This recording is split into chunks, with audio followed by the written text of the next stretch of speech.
My F26 by M22 just peed the bed then got mad at me? Okay, I'm so confused, not sure if this even belongs here. So I, F26, just got woken up by the very recognizable sound of peeing. It was very brief, but we both woke up from it. My boyfriend, M22, dating a year, got up to clean himself. I was just laying there laughing cause I couldn't believe what happened and made sure the blanket and pillows were well away from the wet spot. My boyfriend came back, sat next to me on the edge of my bed and took my hand. We didn't talk. He must have been very embarrassed, I'm sure. I told him to get a towel. Then he made a move as to get back into bed. I told him to get a towel again. He mumbled STH I couldn't understand and left the room. To go into the living room to lay down on the sofa? I went after him and asked WTAF was going on? At this point it got so weird. He got mad at me and started getting his stuff and ranting, but it was kinda mumbly. At this point I was a bit freaked, so just wanted him to leave, which eventually he did. He said STH along the lines of, "You people have everything," or STH, at the door. I asked him to repeat because again, WTF, he didn't. I asked if he was sleepwalking, he said I was. And now I'm sitting here waiting for the mattress to soak up the vinegar and just wondering what the actual hell just happened. Too long did not read. My boyfriend peed the bed then got mad at me when I told him to get a towel. Update 2. Everyone's alive, unhurt and okay so far. We'll talk in the morning and look into seeing a doctor about this as people advised. Sleepwalking? Embarrassed? Medical issue? Yeah, it was awkward. You may want to consider investing in a waterproof mattress pad or two. He was sleepwalking. Sounds like he was asleep. He was sleepwalking or massively, insanely drunk, or both. Update. He just came back, and was aggressive, not physically. His eyes were really glassy. I tried to wake him up but wasn't really sure how to do it as you're not supposed to shake someone awake. A neighbor went past with door noise included, that didn't seem to startle him. I'm not sure if he is sleepwalking, he more seems to be on drugs? But I would have noticed if he had taken STH tonight. I don't understand what's going on at all, and at this point I'm scared. Sounds like he was sleepwalking or hypoglycemic. And you let him outside alone like that? Jesus. I hope he's alright. Now I'm invested. Let us know if you find him. My new boyfriend M20 is weird in bed. Is there any hope for me? F20. Update. I have had the conversation with him earlier than I planned. He was really apologetic and says he is glad I've let him know. He has agreed that next time we can go to a hotel room to give us the freedom and privacy to try this again. He says he really likes me and wants to get to know my preferences and will be more gentle moving forward. I think because he seems genuinely apologetic and he wasn't defensive in the slightest. I will see how things go.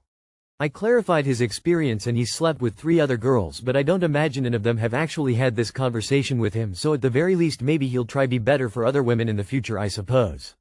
I have been dating a new guy for the past couple of months. We first started getting intimate last week. He was rubbing me but with so much force that it left me injured. We realized we had no protection, so I tried to touch him. However, after a couple of seconds he said I was being too tempting and put it in. He is much smaller than I'm used to and I could barely feel it. However, my parents came home at this time, so things ended abruptly. The second time, he was touching me and his nail was hurting me, so I told him this and he tried to fix it, but it was still just unpleasant and he kept trying to be sexy, asking if I was loving it.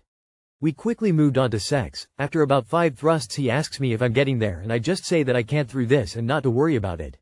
He pulls out and makes me explain exactly why I can't finish from penetration, only from clit stimulation, and then after a couple minutes he puts it back in for about 30 seconds before he pulls out and removes the condom. He proceeds to apply his full body weight to me and starts dry humping me without saying a thing until he finishes on my stomach. I asked why after and he says condoms make him desensitive. I've not heard of this before. Can someone let me know if this is a thing? He's been in a 3-year relationship, so I really thought he'd have been slightly better in bed. He said to me that sex isn't an important aspect of a relationship to him. He also said that it isn't important to him if he finishes and he prefers to try and please the woman. My ex and I had really good sex, but emotionally things were a mess. However, this guy makes me feel happy emotionally and I do really enjoy spending time with him and cuddling, etc. I've asked him if we can have a chat the next time I see him, as I want to let him know that I want to try and properly explore each other's bodies, as this isn't working for me. How can I best frame this conversation? He's not weird, he's bad. Grown out nails? No checking about condom procedures? 5 pumps and asking if you're going to come? Dude's straight up bad in bed and doesn't do his research. Why do most comments seem to be skipping over the fact that you tried to get him off because you had no protection and he went for PIV anyway without your consent? Run. Huge red flag to me that he doesn't carry protection and took the condom off to finish as well. Not sure if weird is the word, but certainly inexperienced and maybe a little selfish. If your talk doesn't result in better sexual communication, I personally would say it wouldn't be worth your time anymore. I would also go buy your own stash of condoms, so no more excuses, and also get an STI test done just in case, cause removing the condom is a big red flag to me, not only cause you started with it but as he removed and then carried on without really acknowledging that he took it off.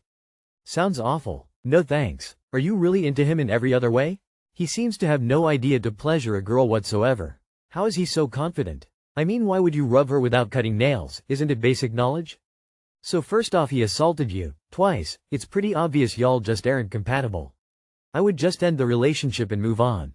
I, 26M, suspected my girlfriend, 25F, of cheating, but I found some disheartening texts. Lately, my girlfriend, 26F, of 3 years has been acting a little down. Out of nowhere, she said she was going to the movies with her friends. When she told me about it, she didn't seem happy but more worried that I would be upset she was going out. Which is crazy, because I've never stopped her from seeing her friends. I asked her which movie. As it turns out, it is the new F1 movie. This is where I started feeling that maybe something was up, because she doesn't like racing to my knowledge, and the F1 movie seemed out of character for her particular friend group. When she left, I went through her iPad. First time doing this in our 3 years together. Texts between her friends confirmed that she was indeed going out with them to the movies and more than likely not cheating on me.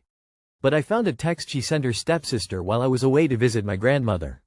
It read, "I want to tell the last guy who I was hooking up with that I love my man, but I miss that dick. I think I'm just horny. But OMG, that guy had such good dick. Like it was significant other good. It was crazy. And I would never cheat on, insert OP's name, but I wish I could fuck that guy again. I feel humiliated and used." Leading up to this, I've been watching her cats and paying for our 2-bedroom apartment by myself, while she went away for 3 months for her PhD program. With her going back to school, I've been footing the bills and at-home responsibilities. On the topic of sex, I've tried to initiate. The last time we tried, she said she was sleepy and that she feels guilty because we haven't had sex since she was away. From her perspective, it was a badly paraphrased joke from a podcast. And she understands how this upsets me. She denies wanting to be with her ex, but misses how she used to feel with her ex. She weighed a lot less, and they went out and did more adventurous things together. Too long did not read. My girlfriend of 3 years told her stepsister she misses sex with her ex. How do I continue without feeling like I am being used because I'm financially and emotionally more stable than her ex? So, you're supporting her emotionally and financially for years. Meanwhile, she openly fantasizes about her exes sleeping with other men while denying you sex even when it's been a long while? She may call it love, but I promise you, buddy, this isn't it. You're obviously a nice person and she's comfortable in the security you provide, but she still misses that dick. Are either of you going to get over that anytime soon? Edit. I agree with the reply that openly fantasizing is too aggressive a word choice. She is discussing it with her friends, family, thereby at the point where it is not a passing fancy but rather a pervasive thought that needs to be discussed. I still find that problematic, for both OP and the relationship in general. Dead bedroom plus lusting for ex's cock. What else you need? Grow a spine. All you are to her is a financial and emotional safety net, nothing more, nothing less. It's not about the ex. She was basically saying that sex is unsatisfying with you. That is a big ouch to your ego. It hurts when we read or hear unflattering things about ourselves that we were not meant to know. The good thing is that it gives us an opportunity to change and grow. Sounds like this is a starting point to have a conversation and do some research about pleasing your girlfriend in bed. Contrary to most, I don't think she'll cheat, but clearly she's not content and fantasizes about other men. If you think this is the one, then you have to put a lot of work, mainly her, to get your trust back. If that's not the case, just leave. You're young and have your whole life ahead of you. Send her back to the streets. My 28F best friend's 28F kid is a total demon, and she allows it. What would you do? Edit to add kid is 8 years old. So as the title says, my best friend's kid is an absolute shithead. Absolutely terrible child. Today, as my friend and I were talking, the kid comes up behind me and straight up punches me in the lower back. I have spinal issues, and even if I didn't, it fucking hurt. My friend said nothing, and even laughed. I told him that I didn't want to be hit, it's not nice, but if you want to play fight, I'm down. I figured he might be desperate for attention. So we did. We play fought. I let him get his energy out, turned him upside down, etc. Minutes after, the same behavior started. Punches. I caught his hands and told him I didn't like being hit and to stop. Then he starts kicking my shins. I told him to stop. He did not. Mom says nothing. In an attempt to block his feet, I accidentally end up with one of his shoes in my hand. He rips his shoe back and starts hitting me with it. Mom again says nothing, so I take the shoe from him, grab his hands, get on his level, and say, "We absolutely do not hit. Especially with shoes." And what happened next made my blood boil. Mom, for the first time, chimes in and exclaims, "Yes we do. You're fighting, there's no rules when you're being scrappy." I grabbed my things and left. Because what kind of parent are you to allow this to happen right in front of you? Am I insane to think this is wild? I don't even blame the kid, I blame his parents who, both, allow it to happen. I'm not trying to parent someone else's kid, but for fuck's sake, someone has to, right? My friend always throws in my face that I don't have children and I don't understand. How do I even begin to address this? I don't know, man. Some people are just terrible parents. In 10 years, when the kid is strong enough to beat her ass and get himself into legal trouble, that's when your friend will finally open her mind to adjusting her parenting practices. So you can either wait for that or not hang out with them. You cannot go over there again. The kid knows you are absolutely fair game in his mom's eyes, and it will be worse next time. She isn't going to turn into a good parent just because you tell her to. So we did. We fought. Big mistake, you just rewarded the kid for punching you. So, it worked the first time, so he starts in again. Only now he's all worked up, so he escalates when you try to de-escalate because he thinks this is fun and just wants to continue. And then it sounds like mom reinforces this behavior. Best thing to do is shut this down cold right away. Fixed boundaries are a lot easier to understand and maintain than ones that get nuanced and change. First mistake was play fighting with them. That makes them comfortable to do whatever they want to you. I would tell her that you don't mind her bringing her kid when you guys hang out, but to discipline him accordingly when it's needed. If she reacts negatively, just throw the whole friend away. Being okay with raising a troubled child says enough about this person already. I don't hang out with kids or their parents who behave like that.